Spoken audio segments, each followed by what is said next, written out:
Day's show. Y'all take a listen to this. I'm going with the MVP, Dak Prescott, being on the big stage against the New York Giants. That's the way they want to do it. Dak Prescott, he's debut, MVP season. We got to see that on TV. Bucky, that sounded just as crazy today as it did yesterday. Now, here is why Dak Prescott can't win the MVP for the Cowboys. Here's why Dak Prescott won't win the MVP for the Cowboys. And it's real simple. Dak Prescott's statistics and the Cowboys winning have an inverse relationship. For those that don't know what an inverse relationship means, the greater one does, the worse the other does. Remember, Dak Prescott's rookie year, 23 passing touchdowns. Cowboys were 13-3. Dak Prescott's fourth year, prior to him getting injured this year, 30 passing touchdowns. But the Cowboys were 8-8. You see, the problem is the more Dak Prescott balls, the worse the Cowboys collectively as a team do. Now, common knowledge, easy common sense simply says the more Dak Prescott has to do, typically the worse the Cowboys are doing. The only problem, last year's reigning MVP, Aaron Rodgers, the Packers go as he goes. You see, Aaron Rodgers threw 48 touchdowns in a season. Oh, last season, Packers were 13-3. Aaron Rodgers threw 45 passing touchdowns in a season, and the Packers were 14-1. But when Aaron Rodgers threw 25 passing touchdowns, the Packers were just 6-9-1. There's a direct correlation between how great Aaron Rodgers is and how great the Packers are. Conversely, Dak Prescott and the Cowboys, the better he does, the worse they do. I bring all of this to close by simply saying the worst winning percentage of a quarterback to win an MVP, 68%, meaning 11-5 back when the NFL schedule was 16 games. With that being said, the Cowboys would have to go 12-5 at worst for Dak Prescott to even have a shot to win the MVP, at least based on history. Now, I told y'all I think it's crazy. Bucky, you obviously don't. So you tell me, Bucky Brooks, you still believe Dak Prescott gonna win an MVP this season? Oh, absolutely. I am 100% confident. In fact, I would take your check down to Vegas and I would put it on the sportsbook and say that Dak Prescott is going to do it. I'm going to take those odds. And this is why. Because I love it so much.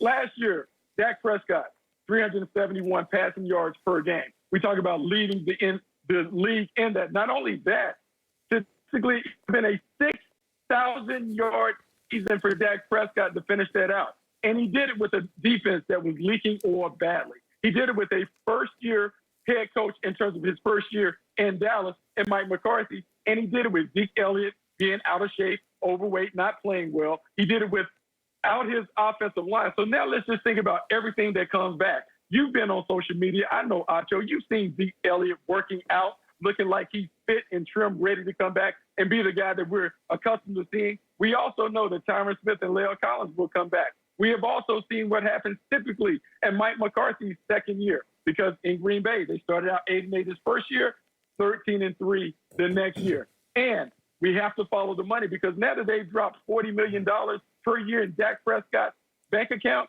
they want him to go from being the game manager that you constantly allude to being the playmaker, which is proven that he can be. Absolutely. With the Dallas Cowboys being in primetime, America's team, as they win this division, going to the playoffs, and he puts up big numbers, man, put his name on the trophy. Dak Prescott is certainly in the conversation to win it, and he will win it when the season is over. Bucky. Yeah. Bucky. You are tripping. So I hear all your statistics, and I'm with that. Dak Prescott is a phenomenal Dallas Cowboy. He's the number one in completion percentage, number one in wins, number one in passing yards, number one in passing touchdowns, number one in passer rating through his first 5 seasons as a Dallas Cowboy. And yes, Dak Prescott will likely go into the Ring of Honor as a Dallas Cowboy. But we're talking MVP, most valuable player, not as a Dallas Cowboy. We're talking in the NFL. And so just hear me out. So all your points are great. I love it. You sound really, really good. And talk about taking checks to Vegas, right? I hope you don't bet because you're probably going to lose. But here's the deal. So let's look at the last 4 MVPs. The last 4 most valuable players. Aaron Rodgers, we all alluded to him, right? He's still around. He's still playing really, really well. Let's go back to Lamar Jackson, unanimous MVP. He's still around. His team hasn't gotten worse. Oh, let's go to Patrick Mahomes, who's still there, still playing at a $450 million level at 100%. And oh, by the way, in case we all forgot about the man who's won 6 rings, now on a new team, Tom Brady. These last 4 MVPs, they're still there, and they're still getting better. They haven't gotten worse. They haven't retired. No one's been traded. So yes, Dak Prescott is a phenomenal player, and he's a great Dallas Cowboy, but he's not going to be the MVP of the NFL. Not happening. I'm with him, Bucky Brooks. And the fact is, yes, Dak Prescott may ball. I assume Dak Prescott will ball. Has the most talented group of offensive skill positions in the NFL, in my humble defensive-minded opinion. But, Bucky, I'm just interested in what you have to retort to this. When Dak Prescott throws for over 325 yards, Cowboys are 6-6. When Dak Prescott throws for under 250 yards, Cowboys are 24-15.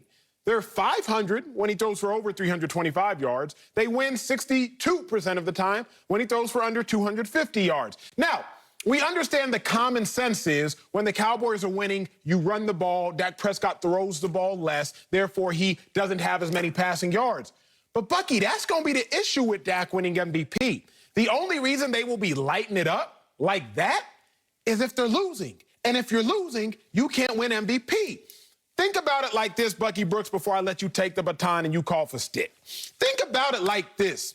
Russell Westbrook, who we will talk about later because he don't get enough respect, he's averaging 22, 11, and 11. And he's not even in an MVP conversation. Not because Russell Westbrook ain't balling, because the Wizards ain't balling. If Giannis had those numbers, 22, 11, and 11, unanimous MVP. All votes, his. But the fact of the matter is, you can't win an MVP if your team is not MVP good. And the Cowboys just haven't shown us that they are going to be 13-4, 14-3, 12-5. They just ain't shown us that in recent history, Bucky Brooks. Okay, good thing we're not using recent history to vote for the MVP this year because it's a single and solitary yearly award. And so because the first thing you have to do to qualify to get into the tournament is you got to win your division. So when I look at Dak Prescott and his ownership of the New York Giants and others within that division, I'm pretty confident that the Dallas Cowboys are going to win the NFC East. When we think about that, he's clearly the best quarterback in the division. The team, I think we can argue, is clearly the best team in the division, so that puts him in the conversation.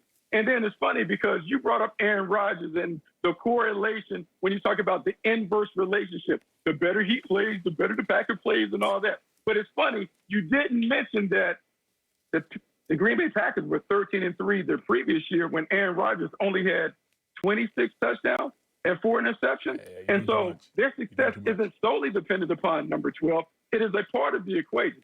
So if we think about the MVP and not the offensive player of the year, because the offensive player of the year is strictly on the individual statistics, the MVP is most valuable, meaning the best player on the team that wins the most, that is the one that typically garners the award. So when I think about the Cowboys and the success, I think